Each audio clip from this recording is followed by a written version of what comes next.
시청자 여러분 안녕하세요. 대민 경제TV입니다. 8월 27일 화요일 시장 전망해 보도록 하겠습니다. 정말 올해는요 정말 여름도 무덥기도 하고 시장도 참 힘든데 또 우리 증시의 일기장 또 열어보도록 하겠습니다. 자 보시겠지만요 네이버 카페에서 때문에 남다른 주식킬 투자의 길이 들어오시면 제 자료들 다 있습니다. 제가 만든 자료들입니다. 오늘 코스닥 시장이 뭐 올해 들어 기록을 세웠는데 물론 달갑지 않은 기록입니다. 먼저 또 제가 말씀을 드리면 공지 말씀부터 드릴게요. 제가 필요한 정보들을 이렇게 보내드립니다. 하태민 한 칸 띄우고 경제TV 998분 계신데요. 여기 들어오시면 필요한 정보들을 제가 계속 보내드립니다. 물론 저는 리딩은 하지 않습니다. 리딩은 보이스피싱이다. 하락 종목 수가 나흘 연속, 이 코스닥 시장의 하락 종목 수 나흘 연속 1000개를 넘었었습니다. 그러니까 체감 지수는 훨씬 낮다. 보통 하락 종목 수가 1000개가 넘으면요. 체감 지수는 한 1.5에서 2% 혹은 그보다 더하다 보시면 됩니다. 지금 나흘 동안이니까 한 6에서 한 8%가 빠졌다. 코스닥 지수 기준으로 상당합니다. 코스피는 겉보기는 멀쩡한데 코스피도 뭐 소골뱅이 들기는 비슷합니다만 코스닥이 더 심하다.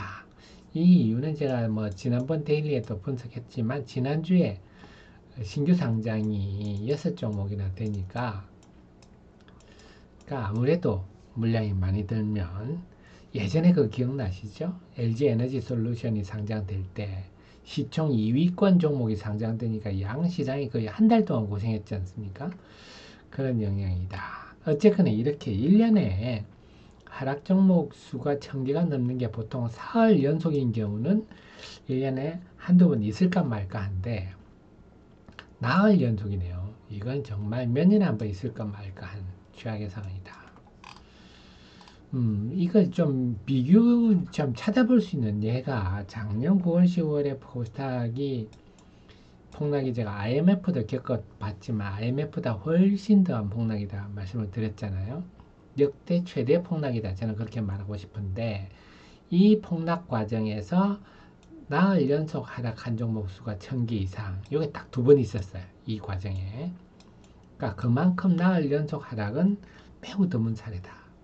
두 번 있었는데 그 다음날 D 플러스 1일날 하루는 뭐 하락 종목이 한 300개 될 정도로 급등을 했었고 또 하루는 하락 종목이 999개 할 정도로 여전히 분위기가 싸늘했는데 그러니까 작년 이 분위기로 과거 사례로 볼 때는 화요일날 우리 주식이 어떻게 될지 판단하기 힘듭니다.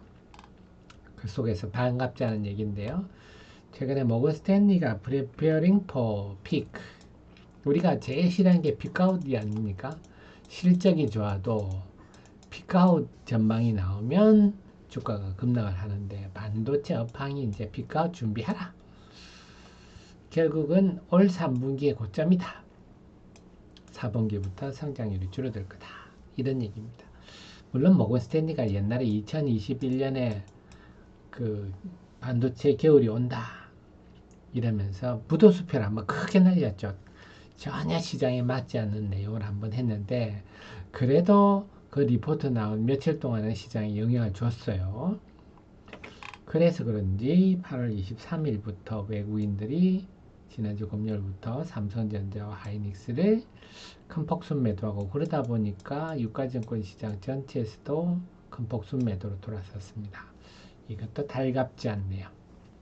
그래서 지금 환율은요 이달 들어서 쭉 하락하고 있기 때문에 외국인들은 이렇게 환율이 하락하는 국면에서 순매수를 합니다. 그래서 지난 8월 16일 날 외국인들이 한 1조 2천억 순매수했잖아요. 왜? 환차익도 먹고 다들 자기들이 주식을 사면 주가도 올라갈 거니까 주식도 먹고 양빵으로 먹을 수 있는데 그런데 이렇게 모건 스탠리가 여기서 딱 초를 쳐버리네요. 삼성전자 하이닉스에 대해서 외국인 매도 분위기를 만들어 버리니까 지금 환율 하락 추세에도 시장에 긍정적인 영향을 받지 못하는 아주 그 뭐랄까, 좀 고약한 흐름이 나타나고 있습니다. 그러다 보니까 지금 이 말이 결국은 일단 마음이 이미 기울었잖아요. 마음이 기울어서 뭐가 좋게 나와도 좋게 볼 마음이 아니야. 그래서 28일 날 엔비디아 실적 2분기 실적 나오고 숫자가 좋고, 예를 들어서 숫자가 좋고 또 블랙웰에 대한 전망을 좋게 얘기하더라도 그 중에 부정적인 그 꼬투리 한두 개 잡아서 시비를 딱 걸려는요, 마음이, 못된 마음이 딱 보이지 않습니까? 걱정이네요. 그래서 28일 날 우리 시간으로 이제 29일 목요일 날 주가에 영향을 미치겠지만, 엔비디아 실적은 별로 우려를 안 하는데, 거기에 대한 태도가, 그리고 또 하나가 미국 정부가 중국으로 수출을 하려고 하는 엔비디아의 저급 GPU에 대해서도 수출 규제를 하려고 한다. 이런 또 부정적인 얘기도 좀 나오는 바람에 이래저래 참 반도체를 둘러싼 분위기도 좋지 않다. 자, 근데 그나마 월요일 흐름에서 바이오 제약이 제일 강세를 보였어요. 그래서 요즘 외국인들이 시장에 영향을 많이 미치는 이유도 기관들이 지금 시장 참여가 극도로 적기 때문인데, 그래도 기관이 사는 종목은 오른다, 썩어도 준치다, 뭐 이런 걸 볼 수가 있습니다. 근데 그 기관의 순매수 종목을 보면요, 코스피 같은 경우는 유한양행, 뭐 셀트리온, 녹십자, 삼성 바이오로직스 이런 건데, 코스닥 같은 경우도 엄청났던 게요, 이렇게 코스닥 시장의 순매수 상위 종목을 보면요, 1위가 보로노, 2위 리가캠바이오, 3위 ABL바이오, 4위 알테오젠, 5위 바이넥스, 6위 지아이노베이션. 그러니까 월요일날 코스닥에 대해서 기관 순매수 1위부터 6위가 다 바이오 제약주였어요. 그 다음에 8위가 루닛, 9위가 넥스트 바이오메디컬, 10위가 퓨처캠, 11위가 뷰노, 12위가 바디텍메드. 그러니까 12위 중에서 바이오 제약이나 뭐 의료기기나 이쪽 분위기가 아닌 종목은 넥슨 게임즈 뿐일 정도로 일방적으로 바이오 제약, 의료기기, 뭐 의료 AI 이쪽을 샀어요. 그 정도로 기관들이 지금 바이오 제약 뭐 이 동네를 선호한다. 이걸 알 수가 있겠습니다. 그래서 루닛도 제법 올랐죠. 넥스트 바이오메디컬 제법 오르고, 그 다음에 그나마 좀 유가증권 시장에서 기관들이 건설주를 좀 삽니다. 정부가 좀 아파트 공급을 늘리겠다 이런 얘기 나오면서 HDC, 현대산업개발 등등 얘기가 나오는데, 그래서 만약에 지금 4일 연속 하락 종목이 1000개가 넘는데, 작년에 그 폭락장에도 5일은 없었거든요.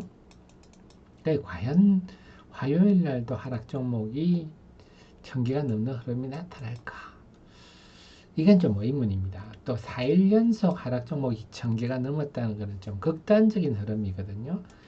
이럴 때는 그 다음에 급반등이 나올 수도 있다 하는 점이, 만약에 급반등이 온다면 바이오, 제약, 의료, AI, 의료기기 건설 뭐 이런 거를 선도로 해서, 최근에 낙폭이 큰 게 화장품, 식품, 변압기, 네, 올 상반기에 잘 나가던 많이 올랐던 주식들이 지금 조정을 받고 있는데요. 관련해서는 제가 또 이슈 분석에 정리를 했습니다. 하락률 보면요, 화장품주가 지금 1, 2, 3위 뭐 일단 제가 보는 뭐 주요 종목들입니다. 잉글로드랩은 실적이 안 좋게 나왔죠. 전균 뷰티사의 아이패밀리 SC, 하나 머티리얼전도 실적이 좀 그렇게 안 좋았고, 토니모리, 사조대림은 실적이 시장의 눈높이를 충족시키지 못했고, 빙그레도 마찬가지입니다.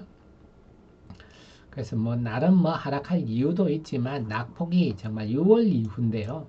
6월이면 불과 2달 전인데 낙폭이 지금 장난이 아닙니다. 반토막은 이미 났고 40%대 이런 거 다 신용 담보 부족 났겠죠. 그래서 보면 지금 화장품, 그 다음에 식품들이 많고요.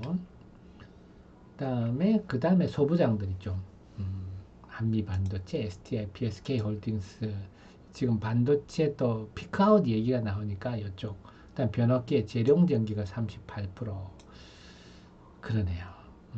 LS 일렉트릭도 35%, 변압기 쪽도 지금 30%대 중후반을 오고 있습니다. 그래서 좀 화장품, 식품, 변압기 뭐 이런 쪽 중심에 여기다가 소부장까지 곁들인 뭐 이런 흐름들입니다. 그래서 이런 종목들이 만약에 하면 바이오 뭐 이쪽이 먼저 선도를 하면서 이 낙폭 과대주들이 한번 야무지게 반등하는 장세가 올 수 있지 않겠느냐. 만약에 상승 종목이 급증하는 흐름이 온다면 그럴 가능성이 있지 않겠느냐 싶은데 과연 이제 화요일이 5거래일 연속 하락 종목 수천 개 이건 아마 역대급 기록이 될 수 있어요. 이 기록이 과연 화요일날 세워질지 아니면 역시 그런 기록은 세워지지 않고 화요일날 상승 종목 수가 좀 급증하는 흐름이 나타날지 제발 좀 그런 흐름이 왔으면 좋겠는데요. 그거는 화요일날 좀 지켜봐야 되겠다. 그리고 제가 넥스트 바이오메디컬 일봉을 좀 올려놨는데요. 이거는 신규 상장주인데 제 리포트 한번 보시고 그 속에서 본다면 기관이 신규 상장주임에도 불구하고 기관이 월요일에도 거의 10만 주 가까이 샀네요. 신규 상장주임에도 불구하고 최근 4거래일 중에 3거래일을 순매수를 했기 때문에 이런 점은 우리가 좀 눈여겨봐야 되겠다. 아직 시총이 한 2천억 정도밖에 안 되는데요. 제 분석 내용에 따르면 2천억은 턱없는 저평가다. 이런 생각입니다. 제 리포트 한번, 제 카페 리포트 한번 보시기 바랍니다. 저는 그러면은 또 수요일 정시 전망으로 여러분 찾아뵙겠습니다. 고맙습니다.